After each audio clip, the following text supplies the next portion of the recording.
దేవుని నామానికి మహిమ కలుగుగాక. ఇప్పుడు వచ్చిన మీ అందరికీ నా ప్రత్యేక వందనాలు. దయచేసి గమనించండి, ఈ యొక్క మంగళవారపు దినాన ఉపవాస ప్రార్థన మనం కలిగి ఉన్నాం సంఘముగా. ఇంతవరకు పాటల ద్వారా దేవుని మనం మహిమపరిచాము. ఈ యొక్క సమయంలో దేవుని వాక్యాన్ని మనం ధ్యానం చేసుకున్నాం. చూడండి, ఎస్తేరు గ్రంథము 3వ అధ్యాయము 8 నుంచి 11 వచనం మనం చదువుకున్నాం. అంతటా హామాను అహస్వరోషుతో చెప్పినది ఏమనగా, మీ రాజ్య సంస్థానములన్నిటి అందుండు జనులలో ఒక జాతి వారు చెదరి ఉన్నారు. వారి విధులు సకల జనుల విధులకు వేరుగా ఉన్నవి. వారు రాజు యొక్క ఆజ్ఞలను గైకొను వారు కారు. కాబట్టి వారిని ఉండనిచ్చుట రాజునకు ప్రయోజనకరము కాదు.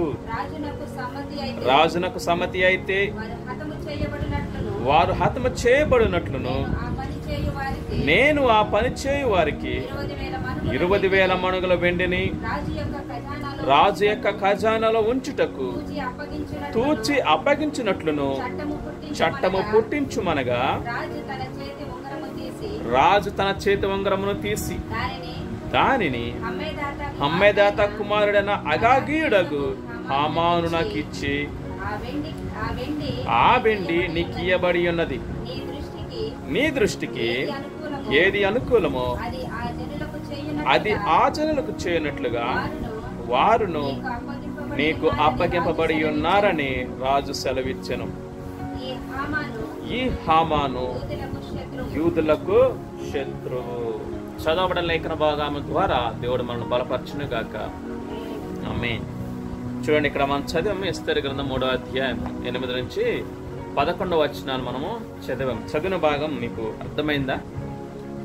అర్థం కాలేదు? ఓకే, సరే, వివరిస్తాను. చూడండి, ఇక్కడ సంఘటన ఏమిటి అంటే, సందర్భము మరి అహస్వరోషు రాజు. మొదటి అధ్యాయం మనం చూస్తే మొదటి అధ్యాయం 1వ వచనం, అహస్వరోషు దినములలో జరిగిన చర్యల వివరము. అహస్వరోషు అన్నటువంటి కల్దీల పారసీక రాజు. అహస్వరోషు రాజు హిందూ దేశం మొదలుకొని, మన దేశం పేరు మొదలుకి ఇక్కడ ఈ గ్రంథంలో రాయబడింది. హిందూ దేశము మొదలుకొని కూసు దేశం వరకు మొత్తం ఎన్నంట 127 సంస్థానములు. అంటే అర్థం ఏంటి? 127 చిన్న రాజ్యాలు కలిగినటువంటి ఆ మహా సామ్రాజ్యాన్ని పరిపాలిస్తున్నటువంటి చక్రవర్తి ఎవరు? అహస్వరోషు. ఇది అనమాట. ఇప్పుడు అర్థమైందా? మొన్న మనం చెప్పుకున్నాం, ఒక దేశాన్ని పరిపాలిస్తే రాజు అంటారు, 2 అంతకంటే ఎక్కువైతే చక్రవర్తి. ఈయన మహాచక్రవర్తి. ఎన్ని సంస్థానాలంట? 127 రాజ్యాలను కలుపుకొని ఒక్కడే పరిపాలిస్తున్నాడు. కాబట్టి ఈ రాజుగారి సంఘటన దినాలలో జరిగిన సంఘటన ఏంటి అంటే, ఇశ్రాయేల్ దేశం నుంచి మన దేవుని ప్రజలంతా ఇశ్రాయేలీలు ఏం చేయబడతారు? చెరగా బందీలుగా మరి ఆనాడు కల్దీయ దేశానికి, బబులోను దేశానికి కొనుక్కోబడతారు.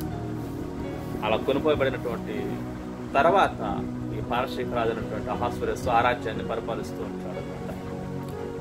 అలా జరిగినప్పుడు ఎస్తేరు రాణిగా ఉంటుంది. మొర్దెకై మరి ఎస్తేర్ని కనిపెట్టుకుని ఉంటూ ఉంటాడు. ఆ రీతిగా ఉన్నప్పుడు 3వ అధ్యాయం 1వ వచనం నుంచి మనకు అర్థమవుతుంది అన్నమాట. ఏంటి అంటే, ఈ హామాన్ అనేటువంటి వ్యక్తి ఎవరంటే, ఈయన మంత్రి. అహస్వరోషు యొక్క సంస్థానంలో మంత్రి ఈ హామాన్. ఆ చక్రవర్తికి పరిపాలనలో సహాయం చేస్తూ ఉంటాడు ఈ హామాను. అయితే ఈ హామాను ఎవరు అంటే, అగాగీయుడైనటువంటి హామాను. ఈ అగాగీయుడు అనేటువంటిది మనం తర్వాత చూసుకోవచ్చు. అయితే ఈ హామాను అందరూ కూడా హామానికి ఏం చేయబడుతూ ఉంటారంటే, హామాన్ని అందరూ కూడా నమస్కారం చేస్తూ ఉంటారు. రాజాజ్ఞను బట్టి, రాజును బట్టి ఈ మంత్రి అయినట్టు హామానికి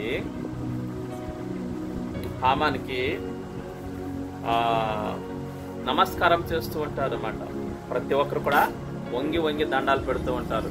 అయితే ఈ హామాను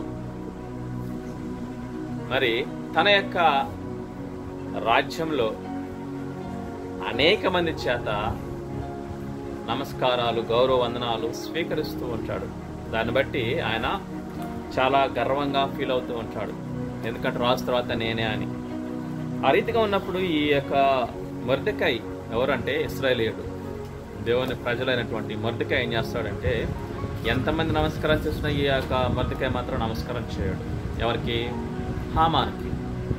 హామానికి నమస్కారం చేయడు. ఎన్నిసార్లు చూసినా కానీ నా హామానికి నమస్కారం చేయడు.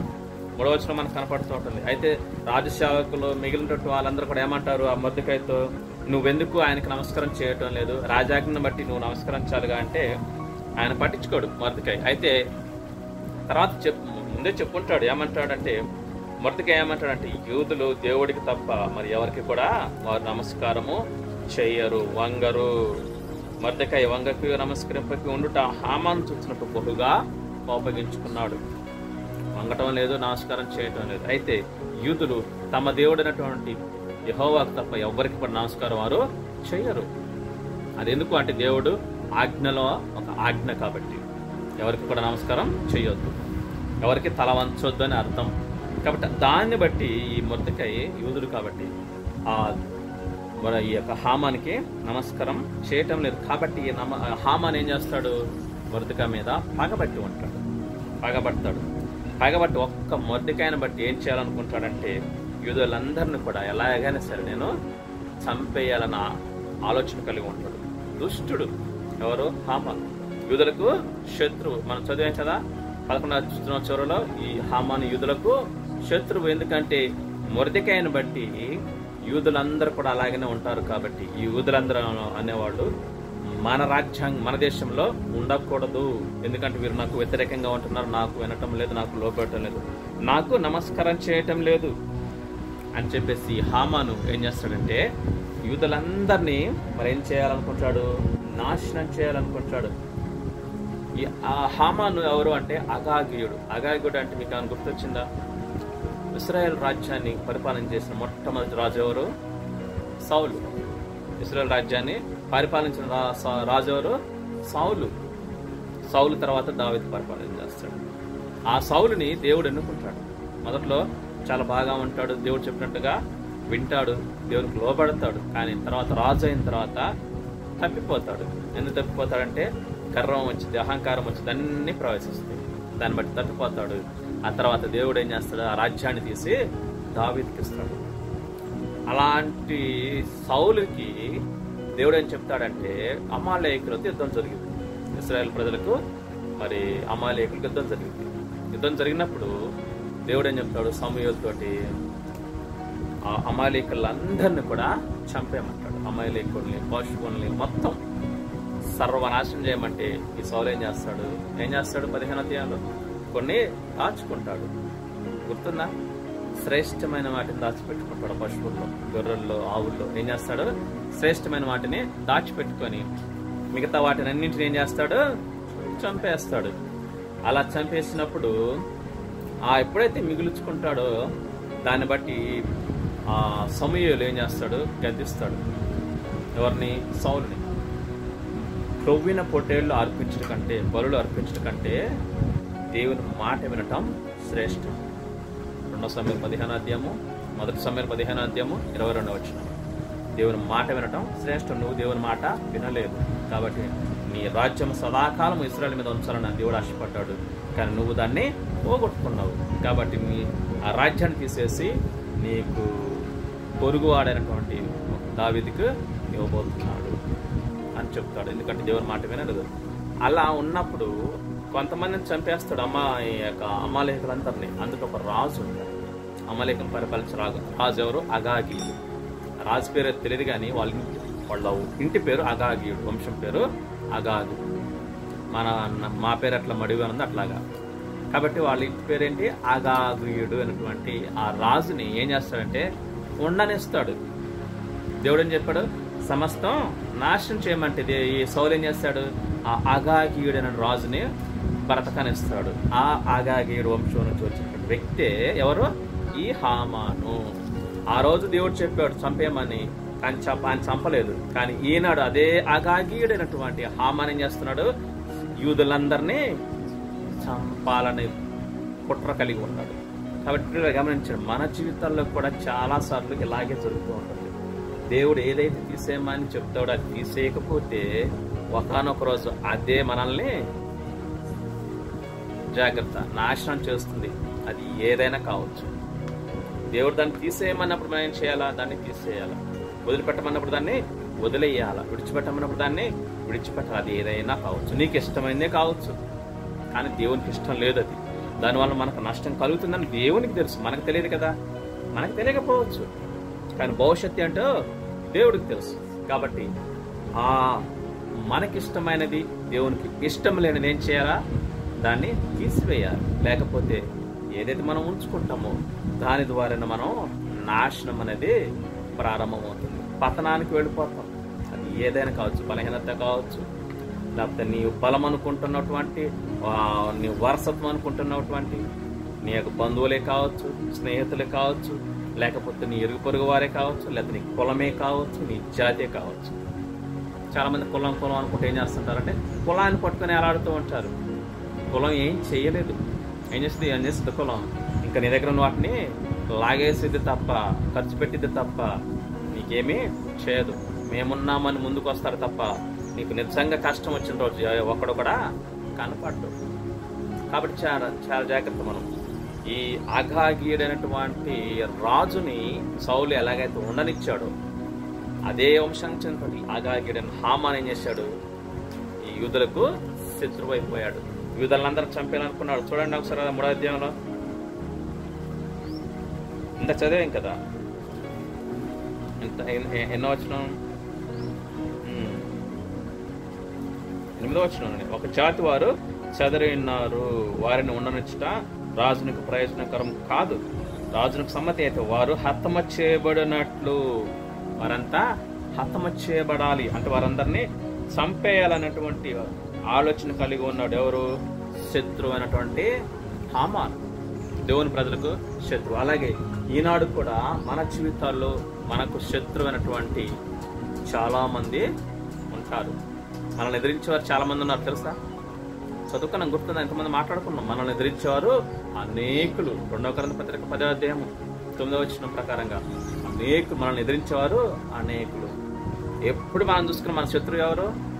అపవాదే, మన బలహీనతలే, అవే మన శత్రువు. కాబట్టి ఏం చేయాలి? వాటిని మనం ఏం చేయాలా? ఉంచుకోవద్దు మనలో. అవి ఉంచుకున్నట్టయితే ఏం చేస్తావు? అవే మనలను నాశనానికి తీసుకెళ్ళిపోతాయి. కాబట్టి మన పనులు, లేకపోతే మనం ఏం చేయాలా? మన పనులు, మనకు నచ్చిన పనులు కొన్ని ఉంటాయి, కానీ అవి దేవునికి నచ్చనివి. అవి మనం చేయాలా? తీసివేయాలి. అది ఏదైనా కావచ్చు, మాటే కావచ్చు, చూపే కావచ్చు, క్రియే కావచ్చు, నడకే కావచ్చు. మనకిష్టమైనవి కాదు, దేవునికి ఇష్టమైన మనం చేయాలి. అక్కడ టాపిక్ ఏంటంటే ఈరోజు మనం ఉపవాస ప్రార్థన కాబట్టి ముందుగా చెప్తున్నాను. టాపిక్ ఏంటంటే మనం ఉపవాసం ఉండి ప్రార్థిస్తే లేచిన శత్రువుని దేవుడు ఏం చేస్తాడు? అణచివేస్తాడు. మన టాపిక్ ఏంటి? లేచిన శత్రువుని అణచివేస్తాడు దేవుడు. చాలా జాగ్రత్తగా గమనించాలి. ఇక్కడ దేవుని ప్రజలకు వ్యతిరేకంగా ఎవరో హామాను లేచాడు. శత్రువైన హామాను ఏం చేశాడు? లేచాడు. ఎందుకంటే దేవుని ప్రజలందరినీ కూడా నాశనం చేయాలని హామాను లేచాడు. లేచి ఏం చేశాడు? రాజు దగ్గరికి వెళ్ళి, అహస్వరస్ రాజు దగ్గరికి వెళ్ళి మరి చట్టం చేయించాడు. చేయిస్తే ఏమన్నాడు రాజుగారు? తన ఉంగరాన్ని తీసి ముద్రించాడు. ముద్రించి సరే చేయమన్నాడు. చేయమన్నప్పుడు చూడండి 4వ అధ్యాయం మనకు కనబడుతూ ఉంటుంది. 4వ అధ్యాయం 3వ వచనంలో ఆ మాట ఎప్పుడైతే అది ముద్రించబడిందో, చట్టం చేయబడిందో, అప్పుడు యూదులు ఏం చేస్తున్నారు చూడండి. 3వ వచనం చదవాలా? రాజు యొక్క ఆజ్ఞయు శాసనమును ఏ సంస్థానమునకు వచ్చనో అక్కడనున్న యూదులు ఉపవాసముండి మహాదుఃఖములోను, ఏడుపులోను, రోదనలోను మునిగిన వారయ్యది. అనేకులు గోనెను బూడిదను వేసుకుని పడి ఉండిరి. చూడండి, సంస్థానాలన్నింటి 127 సంస్థానాలన్నింటికి ఈ చట్టం అనేటువంటిది వెళ్ళిపోయింది. తాకిదులు వెళ్ళిపోయాయి. ప్రతి ఒక్క రాజ్యానికి ఏం చేయబడింది? వెళ్ళిపోయాయి. 127 సంస్థానాలు. అహస్వరస్ రాజు చక్రవర్తి పరిపాలిస్తున్న ఆ యొక్క దేశాలన్నింటికి ఏం చేయబడింది? ఎక్కడైతే యూదులా ఉన్నారో వారందరూ కూడా ఒక రోజు నిర్ణయించాడు. అయితే ఆ రోజు ఇక్కడ రాయలు పడలేదు, కానీ మనకి చివరి అధ్యాయం కనపడుతుంటుంది. ఆ రోజున పలానా టయానికి యూదులందరూ కూడా చంపబడాలని అని శాసనం వచ్చేసింది. చట్టం వచ్చేసింది. అప్పుడు యూదులు ఏం చేస్తున్నారు? దిగ్భ్రాంతికి ఆశ్చర్యపోయి ఏం చేస్తున్నారు? భయపడిపోయారు. మరి చంపడం అంటే మాటలు కాదు కదా, కాబట్టి భయపడిపోయి ఏం చేస్తున్నారు? వారు ఉపవాసం ఉండి ఏం చేస్తున్నారు? మహాదుఃఖం, మహాదుఃఖం, దుఃఖం కాదు మహాదుఃఖం. వింటున్నావా? ఏంటంట? మహాదుఃఖము, ఏడుపు, రోదన. ఇంకంతే కదా, జీవితాలు పలానా రోజున ముగించిపోతున్నాయి. ప్రతి ఒక్కరు యూదులనేవాడు వాడు ఎవడని కావచ్చు, వయసుతో సంబంధం లేదు, స్త్రీ పురుషుడని భేదము లేదు. ప్రతి ఒక్కరు పలానా రోజున చచ్చిపోవాల్సింది. చంపేయడానికి మరి శాసనం పుట్టించాడు ఎవరు? శత్రువైనటువంటి హామాను. చూసారా? దేవుని ప్రజలకు సంబంధం లేకుండానే. అవునే కదా? వాళ్ళు ఏమైనా చేశారంటే ఏం చేశాడు? ఆ మొర్దెకాయ ఒక్కడో చేసిన పనికి ఆ యొక్క జాతిని మొత్తాన్ని శిక్షించడానికి శత్రువు ఏం చేశాడు? పన్నాగం పన్నాడు. అయితే ముఖ్య విషయం అదొకటే కాదు, కానీ ఆ యూద జాతిలో నుంచి ప్రపంచాన్ని పరిపాలించబోయేటువంటి వ్యక్తి, లేదా ప్రపంచానికి దిక్కైనటువంటి వ్యక్తి, ప్రపంచాన్ని రక్షించబోయే వ్యక్తి రాబోతున్నాడు. ఎవరు? ప్రభువైన యేసుక్రీస్తు. లోక కళ్యాణార్థం ఆ యూదుల నుంచి రాబోతున్నాడు. కాబట్టి ఆ దానికోసం ఈ చిన్న కారణం పట్టుకొని అపవాది ఏం చేస్తున్నాడు? యూద జాతిని మొత్తాన్ని నాశనం చేయాలని పన్నాగం పన్నాడు. కారణం ఏంటి? అసలైన కారణం వెనకుంది, కానీ ఇక్కడ చూపించే కారణం ఏంటి? జస్ట్ మొరదకే వంగలేదు, నమస్కారం. ఒకవేళ నిజంగానే వంగలేదు, నమస్కారం చేయలేదు, అతన్ని పరిష్కరించుకుంటే సరిపోద్ది కదా. మరి యూద జాతి మొత్తాన్ని ఎందుకు ముట్టుకోవాలా? అది న్యాయమేనా? అన్యాయం కదా. కానీ అపవాది ఆలోచన ఏంటి? అసలైన వ్యక్తి రాబోతున్నాడు, ఫలానా సమయానికి కాలము సంపూర్ణమైనప్పుడు కుమారుడు రాబోతున్నాడు, దేవుని కుమారుడు. ఆయన్ని దృష్టిలో పెట్టుకొని యూద జాతి నుంచి రాబోతున్నాడు. కాబట్టి యూదులు అనే వాళ్ళని లేకుండా చేయాలనే ఉద్దేశం. కానీ వీళ్ళు ఎప్పుడైతే అది శత్రువు లేచాడో, మరి శత్రువు పన్నాగం పన్నాడు, వాళ్ళ ఒగ్గాడు, ఒగ్గాడు, అప్పుడు ఏం చేశాడు? ఈ యొక్క యూదులంతా ఏం చేశారు? ఉపవాసం ఉండి ప్రార్థించడం స్టార్ట్ చేశారు. అవును కదా? మన పాయింట్, మన టాపిక్ ఏంటి? ఉపవాసం ఉండి ప్రార్థిస్తే లేచిన శత్రువుని దేవుడు ఏం చేస్తాడు? అణచివేస్తాడు. చూడండి, అణచివేసాడు చూద్దాం మనం. ఇక్కడ యూదులందరూ ఉపవాసం ఉండి ప్రార్థన చేశారు. ఎన్ని దినాల్లో మనకి ఇక్కడ మనకి గుర్తులే, ఎన్ని దినాలు తెలియదు, కానీ ఇక్కడైతే యూదులందరూ కూడా ఉపవాసం ఉండి ప్రార్థించారు. వాళ్ళు ఏమి తినలేదు. గోనె పట్ల కట్టుకున్నారు. గోనె పట్ట అంటే ఏమంటారు? బస్తా, తెలుసు కదా? బస్తా, గోనె సంచి కట్టుకున్నారు. తల మీద బూడిద పోసుకుని కూర్చొని దేవునికి మొర్ర పెడుతున్నారు. ఏమి పుచ్చుకోకుండా దేవునికి మొర్ర పెడుతున్నారు. ఉపవాసం ఉండి మొర్ర పెడుతున్నారు. దేవుని ప్రజలైన యూదులందరూ కూడా వారు పెట్టిన మొరను దేవుడు ఏం చేశాడు? ఆలకించాడు. ఆలకించాడా లేదా? వింటున్నాడు. వెంటనే దేవుడు ఏం చేశాడు? కార్యం స్టార్ట్ చేశాడు. చూడండి, ఎక్కడో అదే అధ్యాయం, ఎస్తేర్ గ్రంథం అదే అధ్యాయం 4వ అధ్యాయం 16వ వచనం ఒకసారి చూడండి.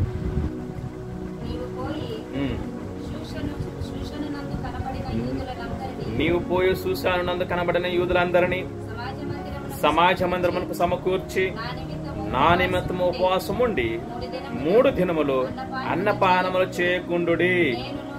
నేనును నా పనికత్తెలను కూడా ఉపవాసముందుము. ప్రవేశించుట న్యాయ వ్యతిరేకముగా ఉన్నను నేను రాజునద్దకు ప్రవేశించుదును, నేను నశించినా నశించెదను. ఇక్కడ చూడండి, ఇక్కడ ఈ మాట చెప్పేది ఎవరంటే మహారాణి అయినటువంటి ఎస్తేర్ మాట్లాడుతూ ఉంటుంది. ఎప్పుడైతే దేవుని ప్రజలు యూదులు ఉపవాసం ఉండి ప్రార్థించడం స్టార్ట్ చేశారు, మరి ఎన్ని దినాలు ఉపవాసం ఉన్నారు మనకి ఇక్కడ రాయబడలేదు, కానీ వారు ఎన్ని దినాలు ఉపవాసం ఉండి ప్రార్థన చేశారో ఆ ప్రార్థనకు ప్రతిఫలంగా దేవుడు ఏం చేశాడు? తన కార్యాన్ని స్టార్ట్ చేశాడు. దాంట్లో మొదటి కార్యం ఏంటంటే ఇప్పుడు చదివిన వాక్య భాగం 16వ వచనం ఏంటంట?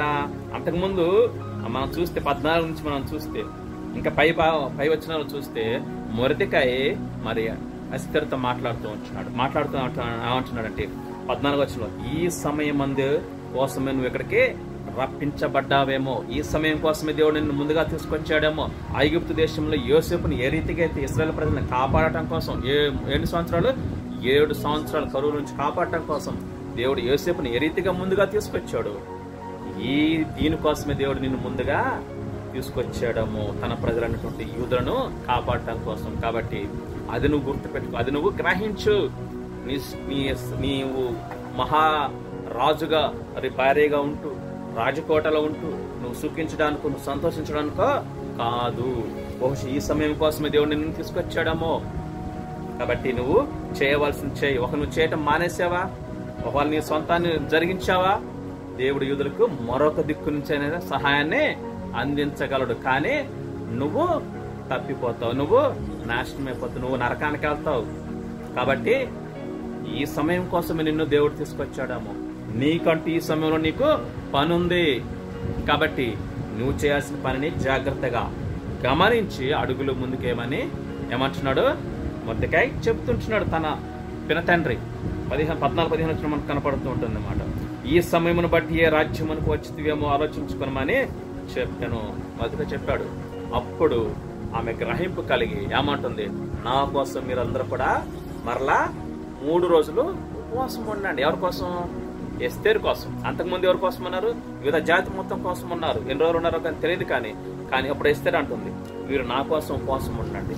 ఎందుకు అంటే రాజుగారి దగ్గరికి వెళ్ళడానికి, మహారాజు చక్రవర్తి దగ్గరికి వెళ్ళడానికి పర్మిషన్ లేకుండా ఎవరు కూడా వెళ్ళకూడదు. అపాయింట్మెంట్ లేకుండా ఎవరో వెళ్ళకూడదు. అది మహారాణి అయినా సరే. సో ఎవరైనా అలా వెళితే ఏం చేయబడతారు? మరణానికి పాత్రుడు, చంపివేయబడతారు. ఆ యొక్క చట్టం ఉంది. కాబట్టి దానికోసం మీరు నా కోసం మీరు ప్రార్థన చేయండి. నేను నా చెలికత్తలు కూడా మేము ఉపవాసం ఉండి ప్రార్థన చేస్తాం. రాజ్యసభలోనికి నేను వెళ్ళబోతున్నాను 3 రోజుల తర్వాత. రాజుగారితో నేను మాట్లాడుతాను ఈ విషయం కోసం. కాబట్టి నేను సరే, ఒకవేళ దేవుని చిత్తం నేను నశించినా సరే నశిస్తాను నా ప్రజల కోసం, అయినా సరే నేను అడుగు ముందుకు వేస్తానని ఆమె చెప్పడం జరిగింది. ఇది ఎవరు చేయించాడు ఈ ఆలోచన? దేవుడే పుట్టించాడు. దేవుడు తన కార్యాన్ని స్టార్ట్ చేశాడు. ఎప్పుడైతే అపవాది తన కార్యాన్ని స్టార్ట్ చేశాడో, పలానా రోజున యూదులందరిని సంహరించాలని అపవాది ఎప్పుడైతే ఆ యొక్క చట్టాన్ని తెచ్చాడో, దేవుడు కూడా తన పని స్టార్ట్ చేశాడు. ఆ తర్వాత ఎస్తేరుని లేపుకొని ఎస్తేరు ద్వారా రాజుగారితో మాట్లాడటం జరుగుతుంది. 5వ వచనం మనకు కనపడుతుంటుంది. అప్పుడు ఆమె ఏం చేయబడుతుంది? రాణి 2వ వచనం, రాణి అని ఎస్తేరు ఆవరణలో నిలబడి ఉంటారు. రాజు చూడగా ఆమె అతనికి దయ పుట్టెను. మామూలుగా అతనికి దయ పుట్టలేదు. వారంతా కూడా 3 రోజుల కోసం ఉండి ప్రార్థించారు.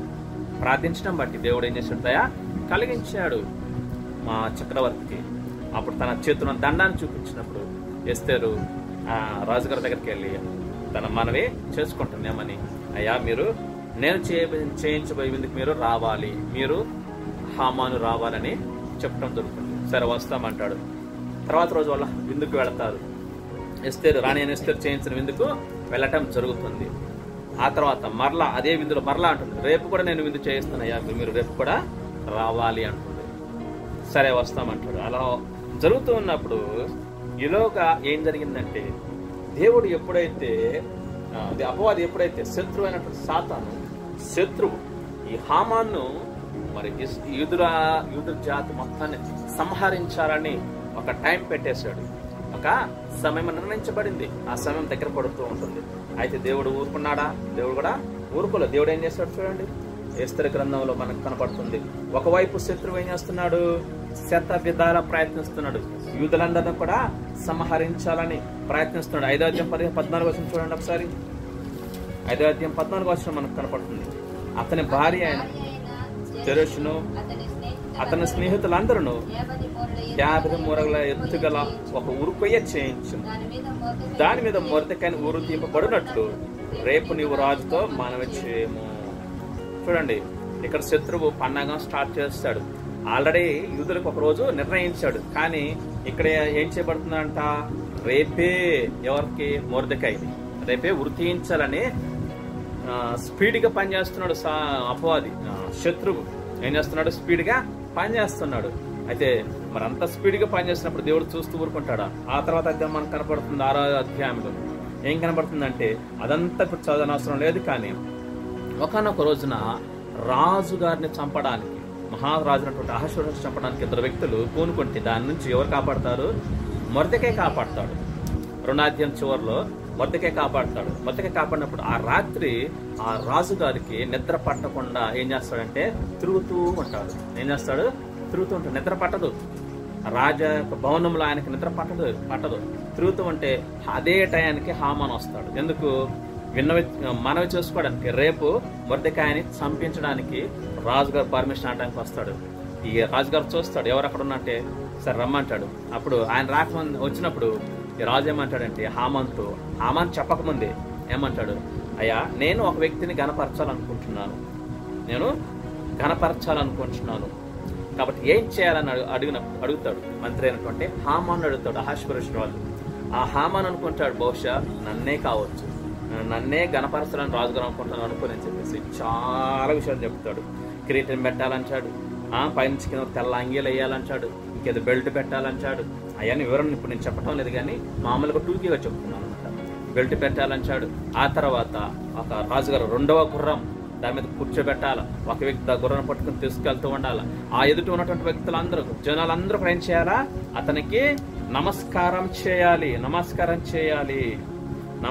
చేయాలా, జయహో అని పలకాలి అని ఇవన్నీ చెప్పిన తర్వాత ఒక అదేమంటారు దాన్ని కూడా దండ లాంటిది కూడా వెయ్యాలని చెప్తారు. ఇవన్నీ చెప్పినప్పుడు ఆయనే అనుకుంటాడు, నా బహుశా నన్నేననుకొని గర్వించి ఆయన్ని చెప్పినప్పుడు వెంటనే రాజుగారు అంటారు 10వ వచనంలో, నువ్వు వెళ్ళి ఆ వస్త్రాలు గుర్రాలు తీసుకుని వెళ్ళి నువ్వు చెప్పిందంతయు ఏ ఒక్కటి కూడా వదిలిపెట్టకుండా మొత్తం మొర్దెకాయికి చేయమంటాడు.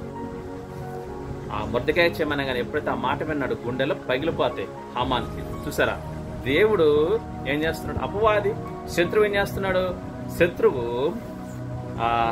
నాశనం చేయాలనుకుంటే దేవుడు ఏం చేస్తున్నాడు, ఒకవైపు నుంచి దేవుడు ఏం చేస్తున్నాడు, తన పని మొదలు పెట్టేశాడు.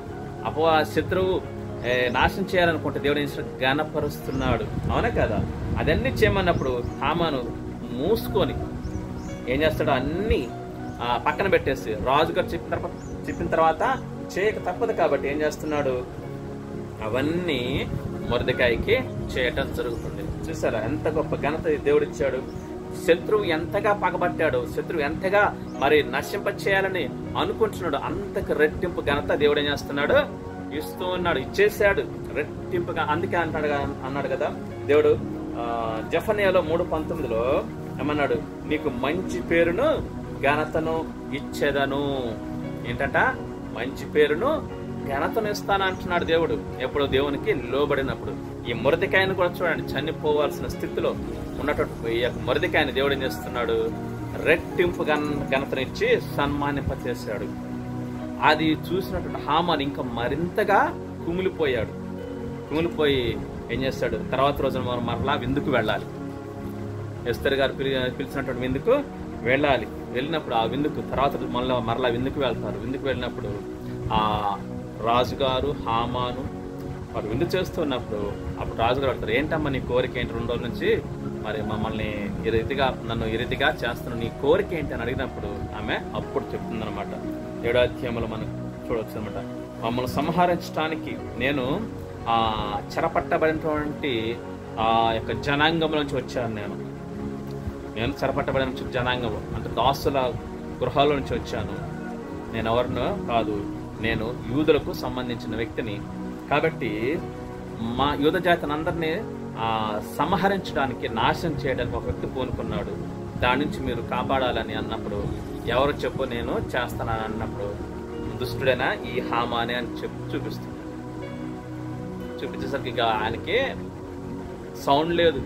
హామానికి ఆయన గుండెలు పగిలిపోతాయి, ఇంకా అయిపోయాను అనుకుంటాడు, భయపడిపోతాడు. ఎందుకంటే చక్రవర్తి ముందు కాబట్టి. ఆ మాట ఎప్పుడైతే రాజుగారు విన్నారో ఆయన లేచి అక్కడి నుంచి పక్కకి వెళ్ళిపోతాడు, వేరే గదిలోకి వెళ్ళిపోతాడు. వేరే గదిలోకి వెళ్ళిపోయినప్పుడు అంటే కోపం చేత వేరే గదిలోకి వెళ్ళిపోయినప్పుడు ఈ హామాను ఏం చేస్తాడంటే భయపడిపోయి తన ప్రాణ రక్షణ కోసం, తన ప్రాణ భిక్ష కోసం ఏం చేస్తాడంటే ఎస్తేర్ని బతిమలాడుకుంటూ ఉంటాడు. తప్పైపోయింది, సారీ అన్నట్లుగా ఆమెను బతిమలాడుకుంటూ ఉంటుంటాడు.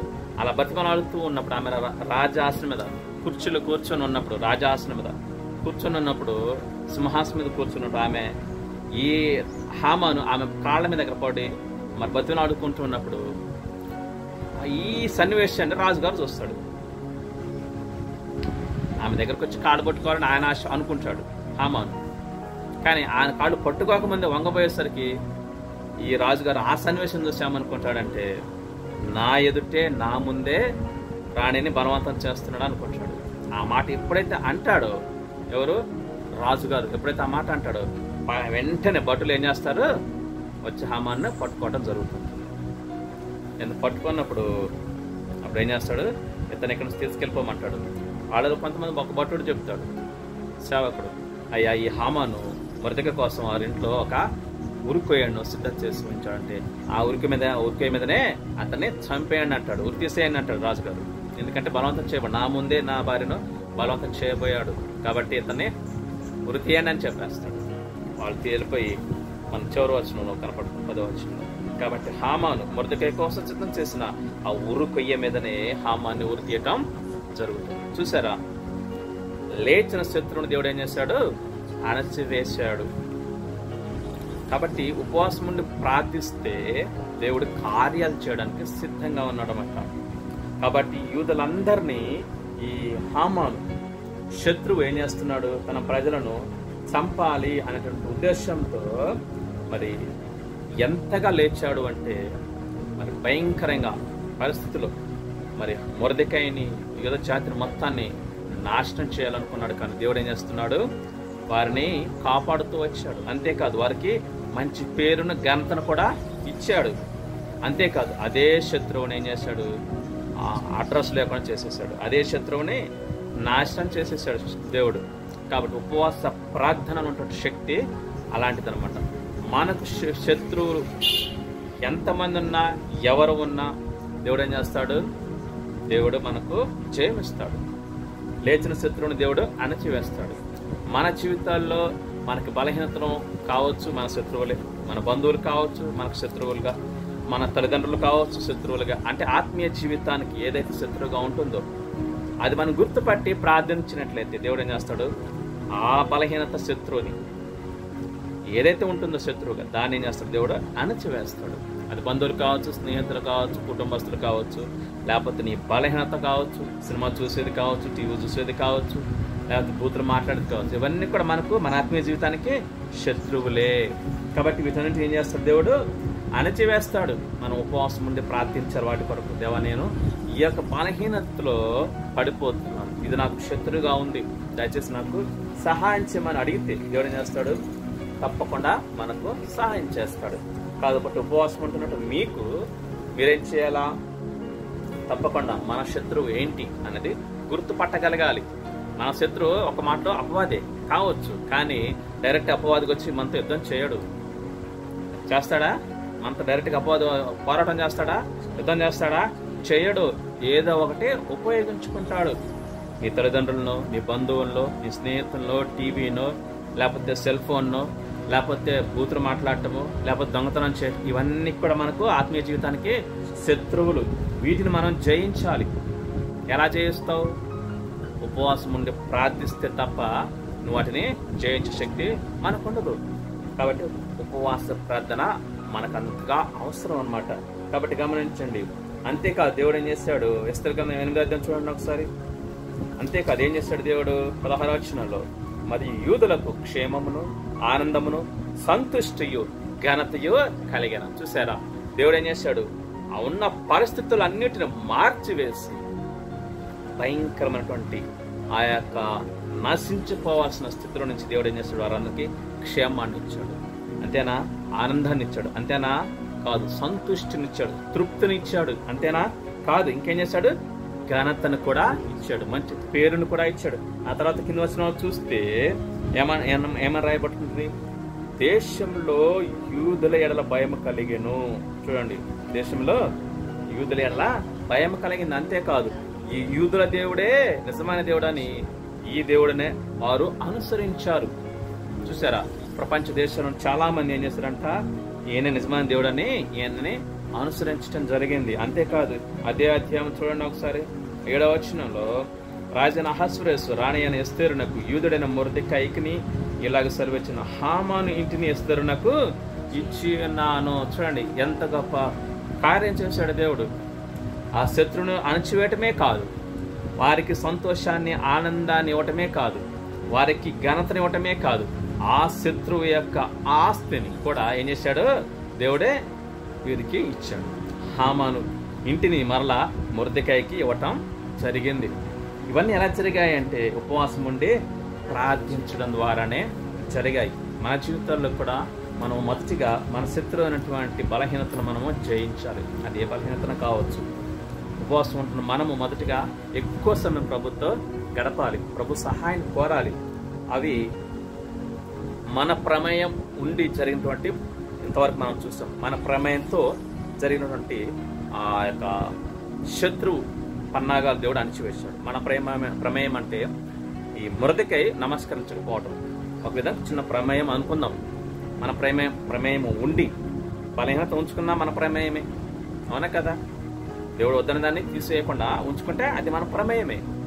కానీ ఇంకొక విషయం చూసుకున్నాం, మన ప్రమేయం లేకుండానే శత్రువు ఏం చేస్తాడు, మన మీదకి వస్తాడు.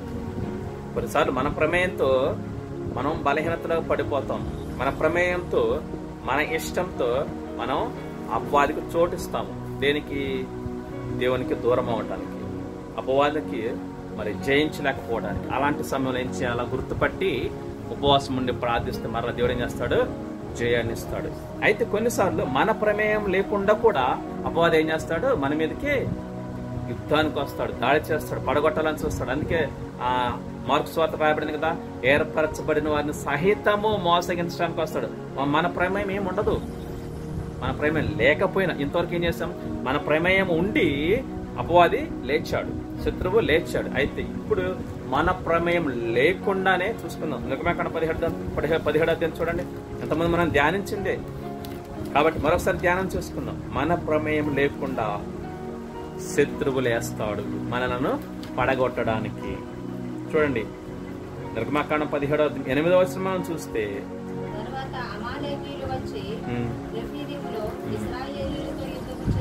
చాలు చూడండి, తర్వాత అమాలేకీయులు వచ్చి రఫీదీములో ఇశ్రాయేలీయులతో యుద్ధము చేయగా. చూసారు, ఇక్కడ ఇశ్రాయేలీయులు వారు మానాన్ని వారు వెళుతూ ఉన్నారు. కనాను దేశానికి వారు ప్రయాణమే పోతూ ఉంటున్నారు. మార్గ మధ్యంలో అమాలేకులను అడిగారు, అయ్యా మీ దేశం నుంచి పోవచ్చా అంటే వారు వద్దన్నారు. సరే వదిలేశారు, అయిపోయింది. వారు మానాన్ని వారు వెళుతూ ఉంటే అమాలేకులు ఏం చేశారంట, వచ్చి యుద్ధం చేస్తున్నారు. ఇక్కడ దేవుని ప్రజలు అయినటువంటి ఇశ్రాయేలుకు వారికి ఏ సంబంధం లేదు. ఇక్కడ వీరేమి వారిని రెచ్చగొట్టలేదు, వీళ్ళేమి వాళ్ళని ఏమీ అనలేదు, వీళ్ళ ప్రమేయం ఏమీ లేదు అక్కడ. అయినా కానీ ఏం చేస్తున్నాడు శత్రువు, తన జనాంగాన్ని ఇశ్రాయేలు మీదకి ఏం చేస్తున్నాడు, శత్రువు లేచాడు, యుద్ధానికి వచ్చాడు. ఈ తర్వాత భాగం అంతా మనకు తెలిసినటువంటిదే. అయితే ఆ యుద్ధం వచ్చిన తర్వాత మరి దేవుని ప్రజలు కూడా ఊరుకున్నారా అంటే ఊరుకోలేదు.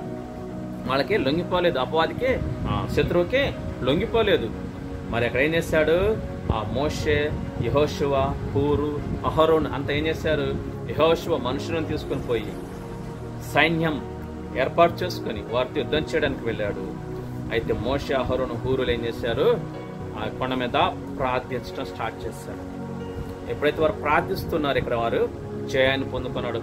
ఇశ్రాయేలు ప్రజలంతా కూడా జయాన్ని పొందుకున్నారు. ఇశ్రాయేలు సైన్యం, ఎవరో యెహోషువ సైన్యాధిపతిగా ఆ యొక్క అమాలేకుల మీద ఏం చేశాడు, జయాన్ని పొందుకున్నాడు. ఎలా పొందుకున్నాడు, ఒకవైపు ఏం చేస్తున్నారు, వీళ్ళు ప్రార్థిస్తూ ఉన్నారు కొండ మీద.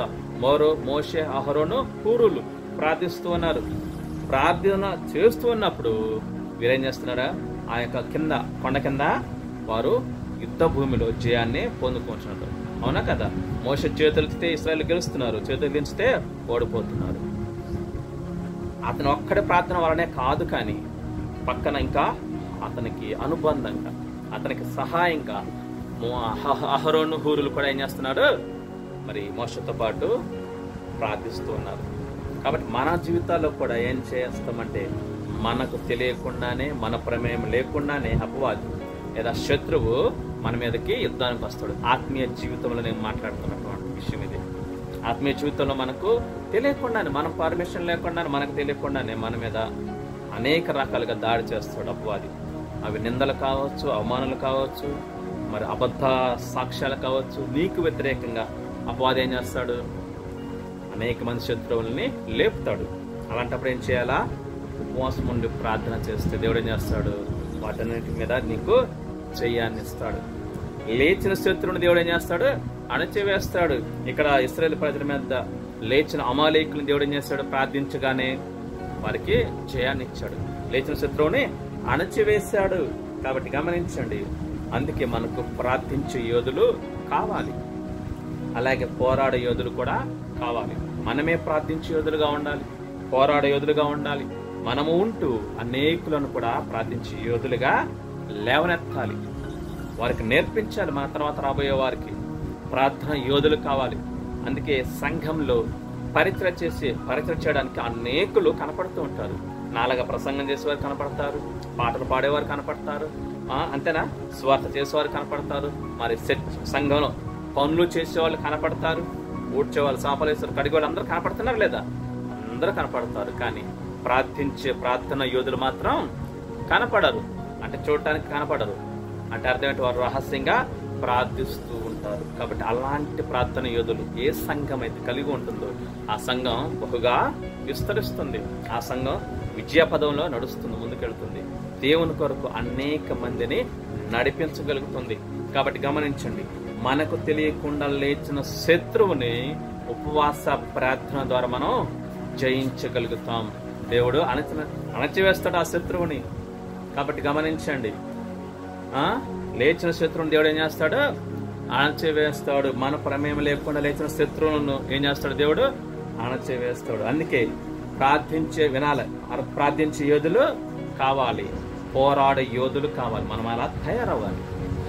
మన సంఘంలో మనం అలా తయారైతే మన తర్వాత వచ్చే వారికి మనల్ని చూసి వారు కూడా అదే బాటలో ప్రయాణం చేస్తారు. వాళ్ళు కూడా అలాగా నేర్చుకుంటారు. ఎవరిని చూసి నేర్చుకోరు. మన సంఘంలో మనల్ని చూసి నేర్చుకుంటారు. మన కుటుంబంలో మనల్ని చూసి మన తర్వాత తరం నేర్చుకుంటుంది. మన తర్వాత తరానికి ఇచ్చేది ఏంటి? ఇదే మనం ఇచ్చేది. ప్రార్థించే ప్రార్థన యోధులు కావాలి. మీరు వింటున్నారో లేదా? నా ప్రార్థనలో కూడా అదే. 24 hours ప్రార్థించే ప్రార్థన టీం కావాలి. ప్రార్థన యోధులుగా మారాలి. వాక్యం చెప్పటము, స్వాత చేయటము, పాటలు పాడటము ఇవన్నీ పరిచయ భాగమే కాదనను. వీటన్నిటికంటే ప్రాముఖ్యమైనటువంటిది ఏంటిది? ప్రార్థన, ప్రార్థన, ప్రార్థన, ప్రార్థన. కాబట్టి ప్రార్థించే యోధులు కావాలి. అలాగే పోరాడే యోధులు కూడా కావాలి. ప్రార్థనలో పోరాడే యోధులు కావాలి. ఒక ప్రార్థన యోధుడు మనకు చూపించమంటారా? ఆది కాండంలో మనకు కనపడతాడు మంచి ప్రార్థన యోధుడు. రాత్రంతా దేవునితో పోరాడాడు. ఎవరు? యాకోబు. మోసగాడైన యాకోబు ఏం చేశాడంట? ఒక రాత్రంతా దేవునితో పోరాడాడు. ఎలా? ప్రార్థన ద్వారా పోరాడాడు. ఆ ప్రార్థనలో ఏం చేయబడ్డాడు? దీవించబడ్డాడు. అయ్యా, నన్ను దీవిస్తే తప్ప నేను నిన్ను వదిలిపెట్టను. అప్పటికే యాకోబు దీవించబడినవాడే, బాహ్యంగా ఈలోకపరంగా గొప్ప ఆస్తిపరుడే. కానీ అది ఆ దీవెన కాదు, ఆత్మీయ దీవెన కోసం ఆయన ఆశపడ్డాడు. అందుకే దేవుడు అన్నాడు, నీ పేరేంటంటే? నా పేరు యాకోబు. అంటే నీ పేరు ఇక నుండి ఏం పేరంట? ఇశ్రాయేలు, దీవించబడినవాడు అని తన ఆత్మీయ జీవితాన్ని మార్చుకున్న యోధుడు ఎవరు? యాకోబు. ఆయన ఒకడేనా? ఏలియా గొప్ప ప్రార్థన యోధుడు. ఎలీషా గొప్ప ప్రార్థన యోధుడు. సమూయేలు రాత్రంతా ప్రార్థిస్తూ వచ్చాడు. చదువుకున్నాం కదా. సమూయేలు కూడా సౌలు విషయంలో రాత్రంతా ప్రార్థించాడు. ఎంతమంది గొప్ప ప్రార్థన యోధులు లేరు? కాబట్టి గమనించండి, పక్కన పెట్టాలి, వినాలి, అది పక్కన పెట్టండి. ప్రార్థించు ప్రార్థన యోధులు ఎంతో మంది ఉన్నారు. దానియేలు, దావీదు, పౌలు, మరి అపోస్తులందరూ కూడా ప్రార్థన యోధులే. కాబట్టి మన ప్రమేయం లేకుండా మన మీదకి శత్రువు లేస్తాడు. అవి మనం కనిపెట్టగలగాలి, గుర్తించగలగాలి. అపవాది ఏం చేస్తాడు? వాడు కుతంత్రం పన్నుతూ ఉంచాడు, పన్నాగాలు పన్నుతూ ఉంచాడు. ఎక్కడ? వాడి ఇంట్లో. అతను ఎక్కడైతే ఉంటాడో అక్కడ. మనం ఎక్కడ ఉన్నా కానీ దేవుని ఆత్మ ద్వారా మనం వాటిని కనిపెట్టగలగాలి, గుర్తించగలగాలి. అది ఎప్పుడు వస్తుంది? ప్రార్థిస్తూ ఉంటే, దేవునితో సహవాసం చేస్తూ ఉంటే, అనుదినం బైబిల్ చదువుతూ ధ్యానిస్తూ ఉంటే దేవుడు నీకు గ్రహింపిస్తాడు. ఆత్మల వివేచన వరం అనేది ఒకటి ఉంది. 9 కృపావరాల్లో ఆత్మల వివేచన వరం. మనిషిని చూడగానే చెప్పేసే వరం అది. ఏం చెప్పటం? ఆ మనిషికి సంబంధించిన సమస్తం, ఆ మనిషి ఏం కలిగి ఉన్నాడు, ఏం ఆలోచన కలిగి ఉన్నాడు, అవన్నీ చూసి చెప్పే వరం అది. ఆత్మల వివేచన వరం. మనిషిని చూడగానే అర్థమైపోతుంది అతని మనసులో ఉన్న ఆలోచన ఏంటి, అతను ఏ ఉద్దేశంతో వచ్చాడు ఏంటి అన్నది. ఇదంతా ఎవరిస్తారు? దేవుడు ఇస్తాడు. కాబట్టి ప్రార్థన మనకు చాలా ఇంపార్టెంట్ అనమాట. కాబట్టి లేచిన శత్రువుని దేవుడు అణచివేస్తాడు ఉపవాసం ఉండి ప్రార్థిస్తే. అంతేకాకుండా మనకు తెలియకుండా కూడా, మన ప్రమేయం లేకుండా, మొదటిగా మన ప్రమేయంతో శత్రువు లేస్తాడు. రెండవది, మన ప్రమేయం లేకుండా శత్రువు మన మీదకి లేస్తాడు. మూడవది, మనకు తెలియకుండా కూడా ఏం చేస్తాడు? అపవాది శత్రువు లేస్తాడు. చూడండి అపొస్తలుల కార్యము మనం ఎంతమంది ఒకసారి ధ్యానించిన విషయమే. అపొస్తలుల కార్యములు 27వ అధ్యాయం 20-21. మనకు తెలియదు, మనకు తెలియకుండా, మన ప్రమేయం లేకుండా ఒకటి, మన ప్రమేయం ఉండి ఒకటి, మనకు తెలియకుండా అసలు ఏం తెలియదు, మనకు ఏ సంబంధము లేకుండానే ఆ శత్రువు మన మీదకి లేస్తాడు, మన మీదకి యుద్ధానికి వస్తాడు. అపొస్తలుల కార్యములు 27-20-21. కొన్ని దినములు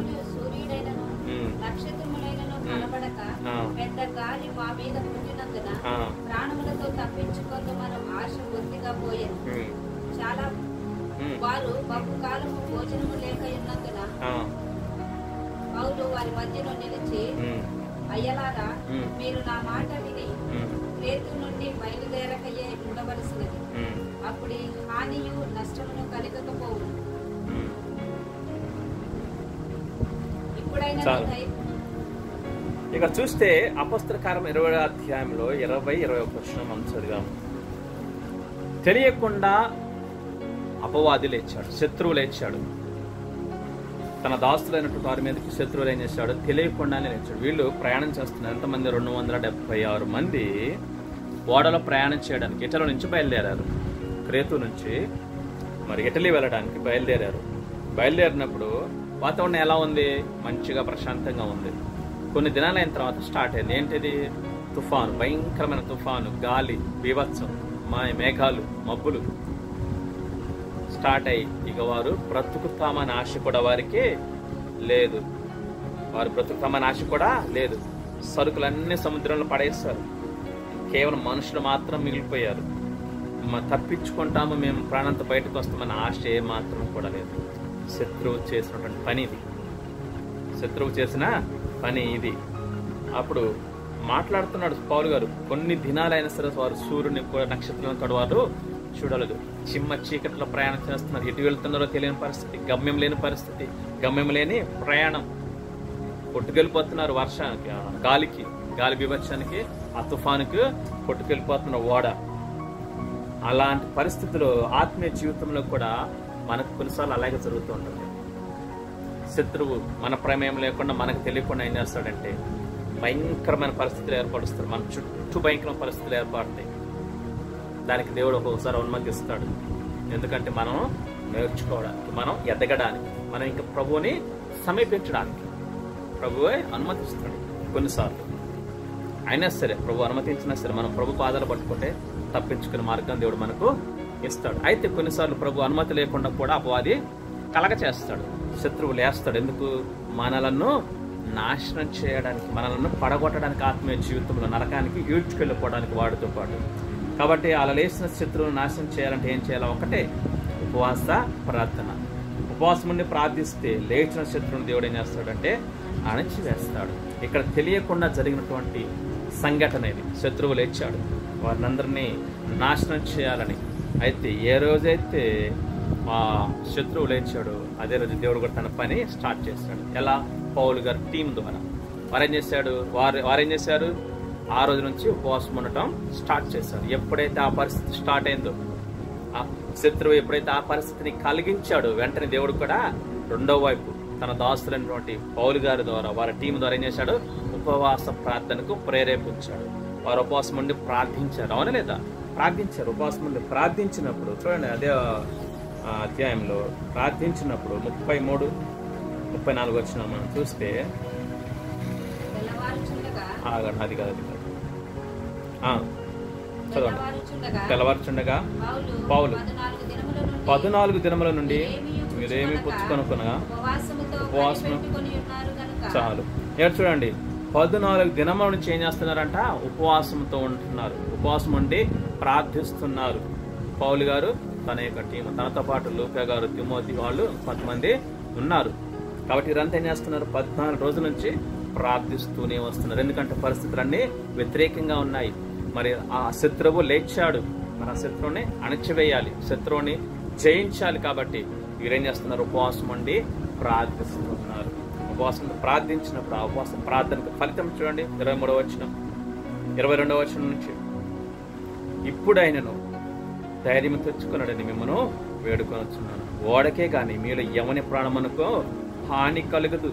నేను ఎవని వాడనో ఎవరిని సేవించుచున్నానో ఆ దేవుని దూత గడచిన రాత్రి నా యొద్ద నిలిచి, పౌలా భయపడకుము, నీవు కైసరు ఎదుట నిలవవలసినది. ఇదిగో నీతో కూడా ఓడల ప్రయాణమైపోవచ్చును, వారందరినీ దేవుడు నీకు అనుగ్రహించి ఉన్నాడని నాతో చెప్పాను. కాబట్టి అయ్యలారా ధైర్యము తెచ్చుకొనుడి, నాతో దూత చెప్పిన ప్రకారము జరుగునని నేను దేవుని నమ్ముచున్నాను. చూసారా, ఉపవాసం ఉండి ఎప్పుడైతే ప్రార్థించారో 14 రోజులు ఉపవాసం ఉండి ప్రార్థించారు. తెలియకుండా జరిగినటువంటి తెలియకుండా లేచిన శత్రువుని, తెలియకుండా ఆ మరణ భయము నుండి వీళ్ళు ఉపవాసం ఉండి ప్రార్థిస్తే దేవుడు ఏం చేశాడు, వారికి ప్రార్థనకు జవాబిస్తున్నాడు. దూత ద్వారా ఏమంటున్నాడు, పౌలా భయపడవద్దు, నువ్వు కైసరు ఎదుట నిలవవలసి ఉన్నది. అంతేకాదు నీతో ఉన్నవారు అందరిని కూడా నేను నీకు అప్పగించాను, ఎవ్వరు కూడా నశించరు. కాబట్టి మీరు భయపడొద్దు అయ్యలారా, ఇకనైనా మీరు ధైర్యం తెచ్చుకోండి అని చెప్తూ 34వ వచనంలో ఏమంటున్నాడు, ఇకనైనా ఆహారము పుచ్చుకొనుడి అని వేడుకొంచున్నాను అని చెప్పేసి అక్కడ ప్రార్థించి పౌలు గారు ఒక రొట్టెను విరిచి వారికి పంచిపెట్టడం జరుగుతుంది. ఆ తర్వాత తదుపరి వారు ఆహారం తీసుకోవడం జరుగుతుంది. చూసారా, తెలియకుండా లేచిన శత్రువుని దేవుడు ఏం చేస్తున్నాడు, ఉపవాసం ఉండి ప్రార్థించినప్పుడు ఆ యొక్క పరిస్థితిని, ఆ శత్రువుని ఏం చేశాడు, రూపుమార్చేశాడు, ఆ యొక్క పరిస్థితి నుంచి మార్చేశాడు. మొదటిగా తెలిసి చేసినటువంటి మొర్దెకై, అంటే అది తెలిసి చేసినా కానీ దేవునికి ఇష్టమైంది అది. ఎందుకంటే నాకు తప్ప వేరొకరికి నువ్వు మోకకూడదు అనే విషయం. ఒక్కోసారి మనకు తెలిసే జరుగుతుంటాయి, మన పరిస్థితులు తెలిసే వస్తాయి. ఏంటిది, ఉదాహరణకు బలి ఇచ్చిన వాటిని, విగ్రహ అర్పితాలు మనం తినకూడదు. కొంతమంది ఇవ్వడానికి ట్రై చేస్తారు, అవి మనం తెలిసే, కొంతమంది తెలిసే తింటున్నారు, అది కరెక్ట్ కాదు. కాబట్టి వాక్యం ఏం చెప్తుందో ఆ వాక్య ప్రకారం మనం జీవించాలి. మొదటగా తెలిసి చేసినప్పటికీ దేవునికి దృష్టికి అది మంచిదే, మనుషుల దృష్టికి అది చెడు కావచ్చు, కానీ దేవుని దృష్టికి అది మంచిది. ఏంటి, దేవుడికి తప్ప ఎవరికి నమస్కారం చేయకూడదు, అదే చేశాడు మొర్దెకై. ఆయనే కానీ మనుషుల దృష్టికి అది ఎలా ఉంది, వ్యతిరేకంగా ఉంది. అందుకే మొర్దెకైని వాళ్ళు హెచ్చరించారు, చాలా మంది మొర్దెకైని హెచ్చరించారు, నువ్వెందుకు ఆయనకు నమస్కారం చేయట్లేదంటే, మేము మా దేవుడికి తప్ప మేము ఎవరికి నమస్కారం చేయమని చెప్పేశాడు. మేము ఎవరికి వంగము, నమస్కారం చేయము. అలా నా వంగి నమస్కారం చేయటం అంటే అర్థం ఏంటి, అయా సమస్తము ఇంకా నీకే నేను అర్పించుకుంటున్నాను అర్థం, నీకే లోబడుతున్నాను అర్థం. దేవుని తప్ప మనం ఎవరికి అర్పించుకోవాల్సిన అవసరం లేదు. వినాలి, లోబడాలి, అది వేరు, అర్పించుకోవటం వేరు, సమస్తము అర్పించుకోవటం అన్న. కాబట్టి అలా ఆ మొర్దెకై తెలిసి చేసినా కానీ ఆ లేచిన శత్రువుని దేవుడే అణచివేశాడు. మన ప్రమేయం ఉండి లేచిన శత్రువుని దేవుడు అణచివేస్తాడు. ఎప్పుడు ఉపవాసం ఉండి ప్రార్థిస్తే. మన ప్రమేయం లేకుండా, అంటే మనం ఏం చేయకుండానే అనవసరంగా మన మీద అబండాలు, నిందలు అవన్నీ ఎదురవుతూ ఉంటాయి. వాటిని కూడా దేవుడు ఏం చేస్తాడు, ఉపవాసం ఉండి ప్రార్థిస్తే పరిస్థితి మొత్తం మార్చేస్తాడు. ఇంకా భయంకరమైన పరిస్థితులు చాలా ఉన్నాయి బైబిల్లో, మనం చూసుకుంటూ పోతూ ఉంటాయి. అంతేకాదు, మనకు తెలియకుండా, అసలు మన ప్రమేయం లేదు, మనకు తెలియదు, అయినా సరే లేచిన ఆ శత్రువుని మనం ప్రార్థిస్తే, ఉపవాసం ఉండి ప్రార్థిస్తే దేవుడు వాటిని అణచివేస్తాడు, ఆ శత్రువుని అణచివేస్తాడు. యేసుక్రీస్తు ప్రభు 40 దినాల ఉపవాసం ఉండి ప్రార్థన చేసినప్పుడు అపవాది వచ్చి లేచాడా లేదా, మొదటి రోజే లేచాడు. మత్తయి సువార్తలో 40 దినాలు అయిపోయిన తర్వాత వచ్చాడు, అవునా, గుర్తుందా? ప్రభు దగ్గరికి అపవాది వచ్చాడు, శోధించాడు 3 రకాలుగా. మార్కు సువార్తలో మొదటి రోజు నుంచి అపవాది శోధించాడు. మరి ఇదేంటి, అదేంటి అంటే మొదటి రోజు శోధన ఏంటి, ఆకలి అనే శోధన, కడుపుల నొప్పి అనే శోధన, అంతే. అంతేకాదు, కుటుంబం ద్వారా జ్వరం చూసాం కదా, జ్వరం స్టార్టింగ్లోనే జ్వరం, చలి జ్వరం, అవునా కదా, వణికిపోయే చలి జ్వరం. ఏమైనా టాబ్లెట్లు వేసుకున్నామా, ఏం వేసుకోలేదు, ప్రార్థించాం, 3 రోజులు మొత్తం క్లియర్. అంటే ఏంటి, శత్రువు ఆపాలని ప్రయత్నం చేశాడు. మనకు తెలుసు, అది తెలియదు. మన ప్రమేయం ఉందా, అదే మీ ప్రమేయం, నేను కాదు, మీ ప్రమేయం ఉందా, ఏ లేదు. కానీ ఏంటి, దుష్టుడు ఏంటి లేచాడు, శత్రువు లేచాడు, కానీ కన్నీటితో ప్రార్థిస్తూ దేవుడు ఏం చేశాడు, దాన్ని అణచివేశాడు. కాబట్టి అయితే అలా జరగాలి అంటే, మన ఉపవాసం నుండి ప్రార్థించినప్పుడు కార్యం జరగాలి అంటే మన వైపు తప్పు లేకుండా ఉండాలి. అంటే అర్థం ఏంటి? దేవునికి మనకి మధ్య ఏది కూడా అడ్డుగా ఉండకూడదు. ఏం అడ్డు ఉంటుంది? పాపమని అడ్డు ఉంటుంది. ప్రతిరోజు ప్రతిరోజు అవసరం. మనల్ని మనం సరి చేసుకోవటం ప్రతిరోజు అవసరం. ఏదైనా దేవునికి మనకు అడ్డుగా ఉండొచ్చేమో, ఏ చిన్న ఆలోచన, ఏదో చిన్న చూపైనా చూడకూడదు ఏదైనా చూసాము, క్షమాపణ అడిగి దేవా నన్ను క్షమించని దాన్ని ఒప్పుకొని విడిచిపెట్టాలి. అప్పుడు అడ్డనటువంటిది ఏది ఉండదు. అప్పుడు ఎప్పుడైతే మనం ప్రార్థిస్తామో దేవుడు కూడా సహాయం చేస్తాడు. కాబట్టి మన వైపు నుంచి మనం ఆల్ కరెక్ట్గా ఉండాలి, ఆల్ క్లియర్గా ఉండాలి, యథార్థంగా ఉండాలి, నమ్మకంగా ఉండాలి, పరిశుద్ధంగా ఉండాలి. అలా ఉండి ప్రతిరోజు ప్రార్థిస్తూ, ప్రతిరోజు బైబిల్ ధ్యానిస్తూ మనం ప్రభువుని అడిగితే ఏదైనా చేస్తాడు. ఇంకో విషయం, మనం ప్రతిరోజు ప్రభుతో సహవాసం కలిగి ఉంటాం అనుకోండి, మనకు తెలియని అనేక సమస్యల నుంచి దేవుడు ఏం చేస్తాడు? కాపాడుతాడు, తప్పిస్తాడు, రక్షిస్తాడు. తెలుసా? అవును, మనకు తెలియకుండా ఎన్నో వస్తుంటే మన వెనక, కానీ దేవుని హస్తం మనకు తోడుగా ఉంటుంది. ఎప్పుడు? దేవునితో సహవాసం ఉన్నప్పుడు. అంతెందుకు, మనం ప్రయాణం చేస్తూ వెళ్తూ ఉన్నాం అనుకో, రెప్పపాట్లు తప్పిపోతూ ఉంటాం మనం. అదంతా ఏంటి? దేవుని కాపుదల. కాబట్టి అందుకే ప్రతిరోజు ప్రార్థన, బైబిల్, స్తుతి, ఆరాధన, ఈ 3 కంపల్సరీ మనకు అవసరం. మనకు అవసరం, దేవునికి కాదు. మనం ప్రార్థించటం, బైబిల్ ధ్యానించటం, ఆ ప్రకారంగా జీవించటం, దేవుని స్తుతించి ఆరాధించటం మనకు అవసరం, దేవుడికి కాదు. కాబట్టి మన జీవితం కాపాడబడాలన్నా, మనం సంరక్షించబడాలన్నా, మనం కడవరకు నమ్మకంగా ప్రభు పని కోసం నిలబడాలన్నా ఏం కావాలి? ప్రభుత్వ సహవాసం కావాలి. మనం ప్రార్థించాలి ప్రతిరోజు. అర్థమవుతుందా? ఎడు చూస్తున్నావు? ప్రతిరోజు ప్రార్థన చెయ్యాలి. ప్రార్థన చేయకపోతే దేవుడు కూడా ఏమి చేయడు. ఎందుకు తెలుసా? నువ్వు ప్రార్థించట్లేదంటే అర్థం ఏంటి? దేవా నీతో నాకు అవసరం లేదు, అంతే కదా. ఇప్పుడు నాకు ఏదైనా అవసరం అనుకోండి, నేను మిమ్మల్ని అడిగితేనే మీరు నాకు ఇచ్చేది, అవునా కదా? నేను అడగకుండా మీరు ఇస్తారా? ఇవ్వరు. ఇది కూడా అంతే, ప్రార్థన కూడా అంతే. నీకు కావాల్సిన అది జీవితమే కావచ్చు, ఆరోగ్యమే కావచ్చు, పరిస్థితులు మారటమే కావచ్చు, అంతే, ఇవే కదా. నువ్వు ప్రార్థన చేయటం లేదంటే అర్థం ఏంటి? దేవుడు నీకు అవసరం లేదు అని. దేవుడు అవసరం లేకుండా ఉండగలం మనం? ఒక్క క్షణం కూడా ఉండలేం. కాబట్టి దాన్ని బట్టి ఏంటి అర్థం? నీకెంత పొగరు, నీకెంత గర్వం, అవునా కదా? దేవుని అవసరత లేనివాడు ఎవడో ఉండకూడదు కూడా. కాబట్టి అందుకే ప్రార్థన చేయాలి. వచ్చిరన్న ప్రార్థన చేయి, నీకు ఎలా ప్రార్థన చేయడం వస్తాలో ప్రార్థన చేయి. అయితే రోజు ప్రార్థించు.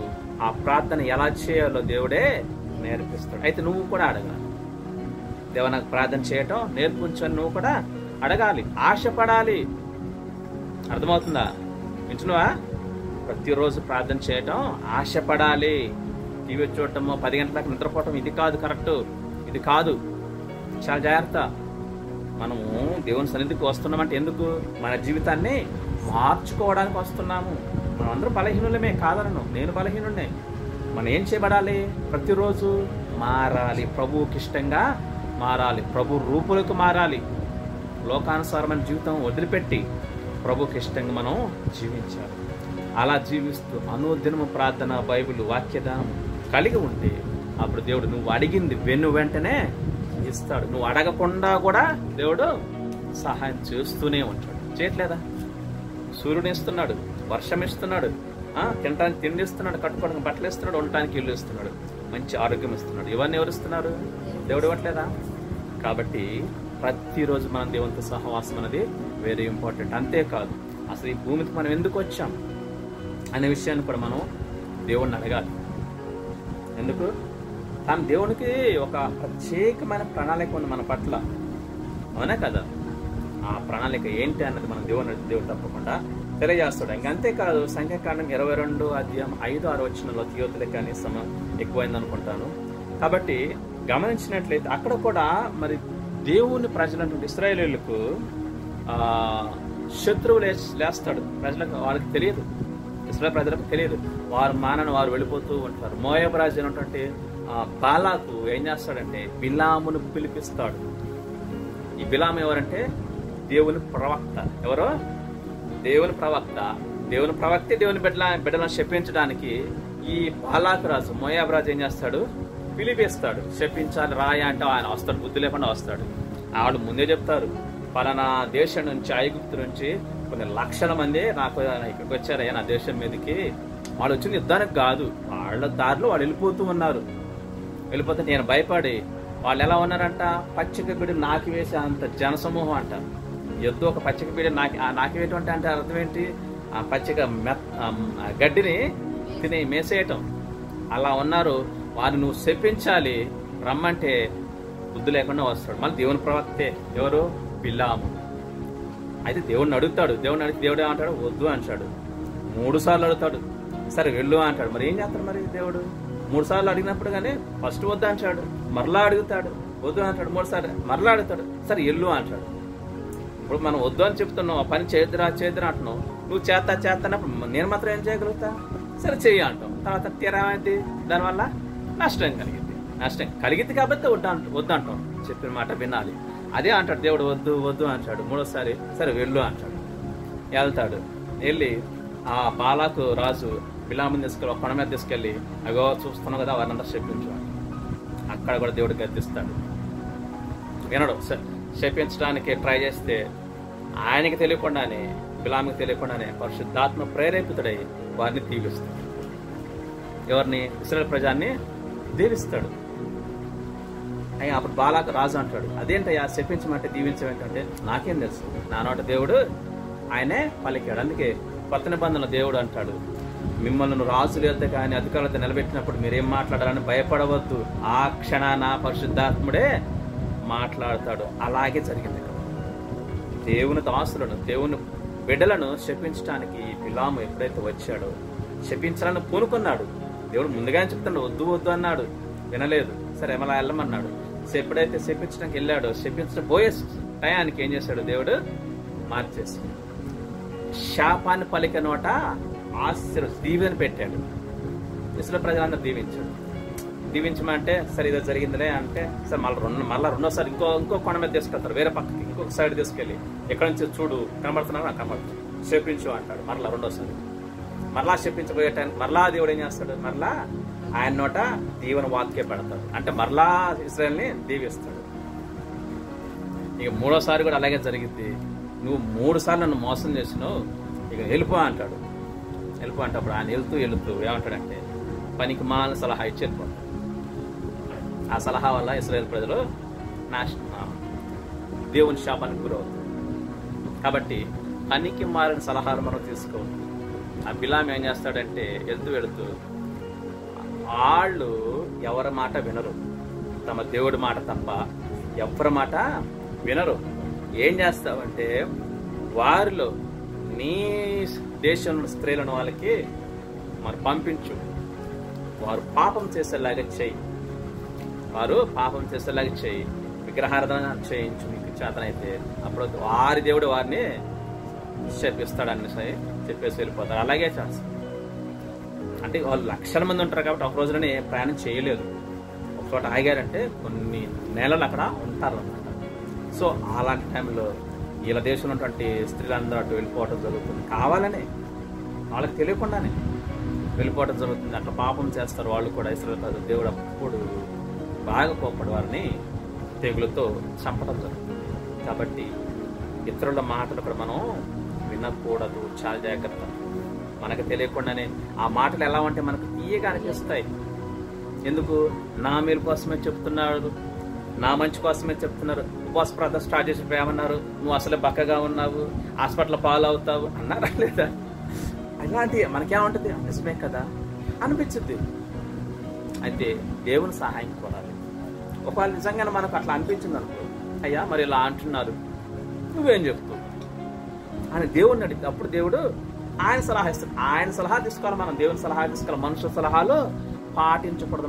మనుషుల సలహాలు తీసుకున్నాం అనుకో, ఇగో చూసావా ఇప్పుడు ఇశ్రాయేలు ప్రజలు నాశనం అయిపోయారు, అలా నాశనం అయిపోతాం. అందుకే ప్రతి విషయంలో మనం దేవునితోనే డైరెక్ట్ గా సంబంధం పెట్టుకోవాలి. అది ఏదైనా ఆరోగ్యమైన, ఒకవేళ మరణానికి అప్పగించాడు అనుకుందాం. ఎగ్జాంపుల్, దేవుడు మనను మరణానికి అప్పగించాడు, అప్పుడు కూడా అడుగు. ఒకవేళ నీ చిత్తం అయితే నాకు ఓకే, ఒకవేళ నీ చిత్తం కాకపోతే బ్రతికించు. ఏదైనా నీ చిత్తమే. బ్రతికించటమా తీసుకెళ్ళటం. ఇదిగో అబ్రహాం పాస్టర్ గారు ఉన్నారు కదా ఏమన్నా అడిగారు ఈ అయ్యగారిని అడిగారు దేవుడు ఏమన్నాడు, మరి నేను నిన్ను తీసుకెళ్తాను, నువ్వు ఉంటావా వస్తావా అంటే, అయ్యా ఉంచటంలో నీకు మహిమ ఉంటే, తీసుకెళ్లటంలో నీకు మహిమ ఉంటే నీ ఇష్టం, ఉంచటమో తీసుకెళ్ళటం నీకే నిర్ణయం వదిలిపెడతానా అని మరలా దేవునికి ఆ నిర్ణయం వదిలేశాడు. అలా ఉండాలి అంటే అర్థం ఏంటి, దేవునికి అప్పగించుకోవాలి. నీ చిత్తం ఏదైనా జరిగించు, ఉంచటమా తీసుకెళ్ళటమా. ఉంచితే ఆయన మహిమార్థమా జీవిస్తాము, తీసుకెళ్తే ఇంకా మంచిది, శ్రేష్టం. అవునా కదా? దేవునితో యుగయుగాలు సంతోషంగా ఉంటాము, ఉంటే ఆయన పని చేస్తాం. కాబట్టి భయపడాల్సిన పనే లేదు. కాబట్టి ఇతరుల మాటలు సలహాలు పట్టించుకోవద్దు. ఎంతోమంది ఎన్నో చెప్తూ ఉంటారు, అవన్నీ పట్టించామంటే ఆలోచన పోనివ్వకూడదు. ఆలోచన పోయిందంటే 10 మంది 10 రకాలుగా చెప్తారు. అరే అవును కదా, అవును, ఇట్లా చిన్న చిన్నగా వెళ్ళిపోవడం జరుగుతుంది. కాబట్టి అది కాదు కావాల్సింది. దైవజనుల ద్వారా దేవుడు ఏం చెప్తున్నాడని మనం దేవునితో సంబంధం పెట్టుకుంటే దేవుడే డైరెక్ట్గా అన్ని విషయాలు చెప్తాడు. దేవుని కంటే గొప్పవాడు ఎవరైనా ఉన్నారు సలహాలు ఇచ్చేవాడు? ఎవడో లేడు. అవసరమైతే ఆయన మారుస్తాడు మొత్తం, వ్యతిరేకంగా ఉన్నా సరే. కావున్నా కదా. కాబట్టి శత్రువుని మనం గెలవాలన్నా, శత్రువుని మనం చేయాలని ఏం చేయాలంటే, చివరిగా చూడండి లోకస్వార్త 18 మొదటి వచనం. ఎంతమంది మీరు ధ్యానం చేసుకున్నారు శుక్రవారం రోజున? లోకస్వార్త 18 మొదటి వచనం. శత్రువు నిత్యం ఏం చేస్తూ ఉంటాడు, మనల్ని పడగొట్టడానికి ట్రై చేస్తూనే ఉంటాడు. మనం అలసిపోతామేమో కానీ శత్రువు అలసిపోడు. మరి అలాంటి శత్రువుని పడగొట్టాలంటే, వాడిని గెలవాలంటే మనం కూడా ఏం చేయాలా? చదవండి.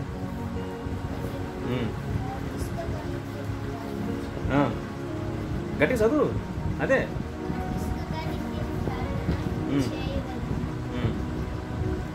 వారు నిత్యము విసుకక ప్రార్థన చేయుచుండవలననుటకు ఈ ఉపమానము చెప్పాను. ఎలా చేయాలంట? శత్రువు నిత్యము మన మీద గెలవాలని చూస్తూ ఉంటాడు, మనల్ని పడగొట్టాలని చూస్తుంటాడు. ఎప్పుడు? నిత్యం మనం ఈ భూమి మీద ఉన్నంత వరకు శత్రువు ఏం చేస్తాడు, మనల్ని పడగొట్టాలనే ప్రయత్నం చేస్తూనే ఉంటాడు. వాడి ప్రయత్నం ఆపడు, మానడు, వాడికి విసుగు రాదు. మనమైనా విసుకుపోతామేమో కానీ వాడు విసుకుపోడు. అలా అని చెప్పేసి మనం కూడా విసుకొద్దు. అందుకే ఆ దేవుడు చెప్తున్నాడు, నిత్యము విసుకక ప్రార్థన చెయ్యాలి. అలా నువ్వు నిత్యం విసుకక ప్రార్థన చేస్తేనే లేచిన శత్రువును నువ్వు గెలుస్తావు. లేచిన శత్రువును దేవుడు ఏం చేస్తాడు? అణచివేస్తాడు, నీకు జయమిస్తాడు. అవునే కదా? నిత్యము ప్రార్థన చేయాలి మనం. ఇంకో వచనం కూడా చూసుకుని చూడండి, 2 కొరింథీ పత్రిక 11:27 మనం నిత్యము ప్రార్థన చేయాలా. నిత్యం అంటే 24 గంటలు ప్రార్థించమని కాదు నా ఉద్దేశం. నిత్యం అంటే ఏంటి? ప్రతిరోజు, ప్రతి సమయం దొరికినప్పుడు, సమయమందును అసమయమందును మనం ఏం చేయాలా? ప్రార్థిస్తున్నాం. ఎలా ప్రార్థించాలా? మెలకువ కలిగి ప్రార్థన చేయాలా, పట్టుదల కలిగి ప్రార్థన చేయాలి. 2 కొరింథీ 11:27. 2 కొరింథీ 11:27 తరచుగా జాగరణతోను, జాగరణములతోను, ఆకలి దప్పులతోను, తరచుగా ఉపవాసములతోను, అదిగో చలితోను, దిగంబర. చూసారా? చాలు. నిత్యం ప్రార్థన చేస్తూ ఉండాలి. అయితే అప్పుడప్పుడు తరచుగా ఉపవాస ప్రార్థనలు కూడా చేస్తూ ఉండాలి. ఇక్కడ ఏం చేస్తున్నాడు పౌలు గారు? తరచుగా ఉపవాస ప్రార్థనలు చేస్తూ ఉన్నాడు. చూసారా? తరచుగా ఉపవాస ప్రార్థనలు చేస్తూ ఉన్నాడు పౌలు గారు. అందుకే అంత గొప్ప పరిచర్య ఆయన చేయగలిగాడు. అందుకే అపవాదిని ఆయన జయించగలిగాడు. శత్రువుని మాటతోనే సాతానా ఈమెను వదిలి పో అన్నాడు. దెయ్యం పట్టిన, అపవిత్రాత్మను పట్టినటువంటి వ్యక్తులను, స్త్రీలను. అవునా కదా? అనేక మందిని. కాబట్టి మనం ఏం చేయాలి? నిత్యం ప్రార్థన చేయాలి. తరచుగా ఉపవాస ప్రార్థనలో చేస్తూ ఉండాలి. నిత్యం ప్రార్థనకి ఉపవాసం జోడవ్వాలి. ప్రార్థనకి శక్తి ఉంటుంది కాదని నేను అంటం లేదు. ఆ ప్రార్థనకి ఉపవాసం జోడైతే అధిక శక్తి కలుగుతూ ఉంటుంది. దేవుడు ప్రార్థనకు వింటాడు, ఆలకిస్తాడు. అది ఉపవాసంలో ప్రార్థన చేయి, దేవుడు వెంటనే కదులుతాడు నీ ఉపవాస ప్రార్థనకు. అర్థమవుతుందా? ఏం చేస్తాడు దేవుడు? కదులుతాడు ఉపవాస ప్రార్థనకు. అంటే అర్థం ఏంటి? నీకు సహాయం చేయడానికి త్వరపడి వస్తాడు. అందుకే యెషయా గ్రంథం ఏముంది? 59:1 రక్షింపక నేరకుండా నా హస్తాలు పొరచ కాలేదు. అంటే అర్థం ఏంటి? నేను మీకు సహాయం చేయడానికి సిద్ధంగా ఉన్నానని అంటున్నాడు. కాబట్టి తరచుగా ఉపవాస ప్రార్థనలు మనం చేస్తూ ఉండాలి. ఏదో ఒకసారి చేసాము అలా కాదు. కనీసం వారానికి ఒక్క రోజైనా మనం ఉపవాసం ఉండి ప్రార్థన చేయాలి. మధ్య మధ్యలో 3 రోజులు, 7 రోజులు, 14 రోజులు, 21 రోజులు మనం కూడా చూస్తూ ఉండాలి. ఆపడానికి వీలు లేదు. ఎందుకంటే పరిస్థితి మనం జయం పొందుకోవాలన్నా, శత్రుపై మనం జయం పొందుకోవాలన్నా, బలహీనతలు మనం గెలవాలన్నా, ప్రభుత్వ సహవాసం పెంపొందించుకోవాలన్నా, విశ్వాసంలో స్థిరపడాలన్నా ఏం చేయాలి? మనకు తరచుగా ఉపవాస ప్రార్థనలు అనేవి మనకు చాలా అవసరం. ఇప్పుడు మనం చూస్తున్నాం ఈ సంఘం ఎంతమంది కావచ్చు, కొద్దిమంది కావచ్చు, కానీ అతి త్వరలో ఈ సంఘం పెద్దదిగా చేయబోతున్నాడు. అందుకే మందిరం ఎక్స్టెన్షన్ దేవుడు మనకు తెలియకుండా దైవజనుల ద్వారా వారి ప్రేరేపణతోటి జరుగుతుంటుంది. అసలు నేను అనుకోలేదు మందిరం ఎక్స్టెన్షన్ జరిగే విషయం. ప్రార్థిస్తూ వస్తున్నాను, పలానా సమయానికి నాకు ఎంతమంది కావాలని అడుగుతూ వచ్చాను కాబట్టి బహుశా ఆ ప్రార్థనకు ప్రతిఫలం ఇది అనుకుంటున్నాను నేను. కాబట్టి మనం ప్రార్థన చేయటం మన వంతు, కార్యాలు చేయడం దేవుని వంతు. ప్రార్థించడం మన పని, దాని ప్రతిఫలం ఆశించడం మన పని కాదు. ప్రార్థన చేయటమే మన పని, కానీ దాని ప్రతిఫలం ఇచ్చేదెవరు? దేవుడు ఇస్తాడు. కాబట్టి అందుకే మనం ఏం చేయాలా? నిత్యము ప్రార్థించాలి. తరచుగా ఉపవాస ప్రార్థనలు చేస్తూ ఉండాలి. అలా చేస్తూ పోతే లేచిన శత్రువు వాడు ఎవడైనా కావచ్చు, దేవుడు ఏం చేస్తాడు? తొక్కేస్తాడు. అవునా కదా? అపవాదిని సిలువలో అనగా త్రొక్కాడు దేవుడు. ఈరోజు కూడా ఆ గొప్ప దేవుడు మనకు సహాయంగా ఉన్నాడు, మనకు తోడుగా ఉన్నాడు. ఇదిగో యుగ సమాప్తి వరకు నేను మీతో కూడా సదాకాలము ఉన్నాను. ఎప్పటి వరకు? సదాకాలం. యుగ సమాప్తి వరకు అంటే ఈ భూమి మీద ఇదంతా నాశనం అయ్యేంత వరకు, యుగ సమాప్తి వరకు, మరలా సదాకాలం అంటే తర్వాత కూడా దేవుడు మనకు తోడుగా ఉన్నాడు. కాబట్టి భయపడాల్సిన అవసరము లేదు. అయితే మనం పోగొట్టుకోకూడదు, అది ఆ స్థితిని మనం పోగొట్టుకోకూడదు. కాబట్టి తరచుగా ఉపవాస ప్రార్థన చేస్తూ మన జీవితాన్ని సరి చేసుకుంటూ వాక్యానికి అనుగుణంగా మనం జీవిస్తున్నట్లయితే దేవుడు మనం తప్పకుండా జయమిచ్చి నిలబెడతాడు. విజయశీలుడు మన దేవుడు. ఓ మరణమా నీ ముళ్ళు ఎక్కడ, ఓ మరణమా నీ విజయం ఎక్కడ అని మరణాన్ని సవాల్ చేసిన దేవుడు ఆ విజయాన్ని మనకు దేవుడు ఇచ్చాడు. కాబట్టి గమనించండి, ఉపవాస ప్రార్థన ఎంత ప్రాముఖ్యత కలిగిందో. ఉపవాస ప్రార్థన చేయటం వలన అది ఏ శత్రువైనా కావచ్చు, మన కంటికి తెలియకపోయినా సరే, మన కంటికి కనపడకపోయినా సరే, మన ప్రమేయం లేకుండా వచ్చినా సరే, మన ప్రమేయంతో లేచినా సరే, దేవుడు ఏం చేస్తాడు? వాటిని అణచివేస్తాడు.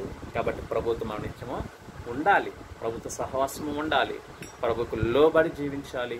అనుదినము ప్రార్థన బైబిల్ ఉన్నట్లయితే దేవుడు తప్పకుండా మనకు జయమిస్తాడు. కాబట్టి ఆ జయ జీవితం మనందరికి దేవుడు అనుగ్రహించును గాక. ప్రార్థన చేసుకుందాం. మోకరించండి, ప్రార్థన చేసుకుందాం. ఇంతవరకు దేవుడు తన యొక్క వాక్యాన్ని అందించాడు కాబట్టి